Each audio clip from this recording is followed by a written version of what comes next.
Kenapa diabetes dan hipertensi berujung kepada gagal ginjal? Nah, yuk kita bahas, tapi sebelum itu wajib untuk konsultasi dulu agar tepat penanganan dan solusinya. Bagi Bapak Ibu yang mau konsultasi, silakan pencet tombol pasti di sini agar nanti komunikasi kita akan dibatasi dan saya bisa membalas pesan dari Bapak Ibu. Komen mau konsultasi dan jangan lupa di-share, semoga jadi amal jariah. Nah, memang kasus gagal ginjal paling banyak itu disebabkan dengan dua penyakit metabolik ini, yaitu diabetes, gula darah yang tinggi, dan juga hipertensi, tekanan darah yang tinggi. Nah, ketika Bapak Ibu mengalami tensi yang tinggi, gula yang tinggi, ini segera dikendalikan dan kontrol dengan benar. Jadi jangan dibiarkan aja, karena kalau misalkan dibiarkan aja, ini akan memperberat kerja ginjal. Akhirnya sedikit demi sedikit itu ginjal mengalami penurunan fungsi. Nah, ketika ginjal mengalami penurunan fungsi, gejala awal itu nggak kelihatan atau sama seperti penyakit biasa.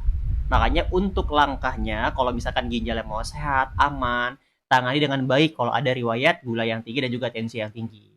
Nah, bagaimana caranya agar mengontrol? Paling pertama sekali, kalau misalkan sudah adanya keluhan dan dokter resepi obat, ya diminum obatnya, jangan sampai nggak diminum. Karena obat itu akan membantu menurunkan gula dan tensinya. Kalau misalkan belum pernah periksa, ya segera periksa supaya segera tangani. Karena kalau misalkan dibiarkan aja pun juga ginjal nanti bisa mengalami penurunan fungsi. Oke. Nah, lalu selanjutnya adalah pola makannya diatur. Nah, ini berbeda nih. Akan berpengaruh juga kalau misalkan Bapak Ibu sudah mengalami penurunan fungsi ginjal. Ya, ini perbedaan pola makan kalau misalkan ada riwayat penyakitnya, diabetes ataupun hipertensi itu beda. Nah, lalu adalah pastinya pun pola makan yang paling penting dilengkapi nutrisinya. Terkadang kita merasa, oh sudah mengatur pola makan nih, sudah menghindari yang patangan-patangan, tapi lupa mencukupi nutrisi. Padahal ini yang paling penting. Jadi Bapak dan Ibu sekalian, nutrisi itu adalah gizi. Ada di makanan sehari-hari yang Bapak Ibu konsumsi. Tapi kenapa buat yang sudah mengatur pola makan, bahkan dengan konsep 4 sehat 5 sempurna, kok masih gak ada perkembangan dari hasil labnya? Jawabannya adalah ketika sudah mengalami penurunan fungsi ginjal, pola makan itu harus dibatasi. Itu satu. Yang kedua, dari kualitas makanan sekarang sudah sangat jauh berkurang.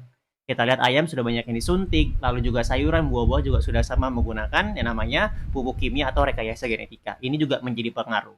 Maka dari itu, jangan hanya Bapak Ibu ini mengalahkan dari pola makan aja, itu nggak cukup. Jadi kalau pernah merasakan, Pak, saya sudah minum obat, kok nggak turun ya tensi dan gulanya?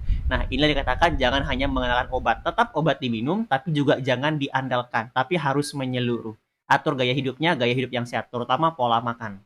Oke, pola makan yang tepat adalah pola makan yang mencukupi kebutuhan nutrisi. Jadi kalau nggak cukup dari pola makan sehari-hari, masuklah nutrisi tambahan sebagai pelengkapnya. Oke, nah bagaimana Pak tanda gejala awal? Nah, gejala awal pada ginjal pertama adalah ketika frekuensi kencing Bapak Ibu ini sudah mulai berkurang. Jadi kalau misalkan Pak, saya sudah mengkonsumsi air putih cukup nih 1,8 sampai 2 liter per hari.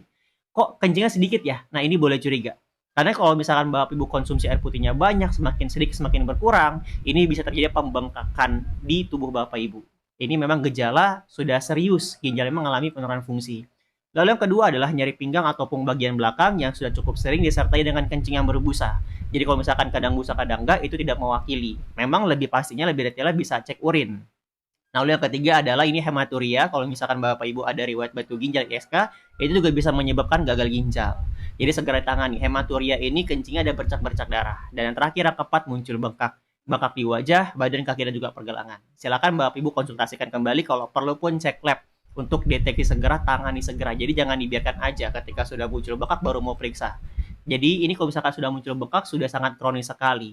Jadi kalau misalkan sudah pernah periksa, Pak, hasil kreatin saya lebih dari 1,3 nih. Ini gejala ginjal ya. Memang itu sudah mengalami penurunan fungsi ginjal. Selagi Ibu ada bengkak, kondisi yang masih bagus, segera tangani. Itu akan membantu Bapak Ibu ini mencegah cuci darah. Oke, tapi penting untuk konsultasi karena setiap orang itu kondisi berbeda-beda. Bagi Bapak Ibu yang mau konsultasi sama saya dan mau menjadi program penguatan ginjal dengan nutrisi juga atur pola makannya, silakan bisa langsung cek di profil saya, hubungi nomor saya. Terima kasih, kalau bermanfaat jangan lupa di-share.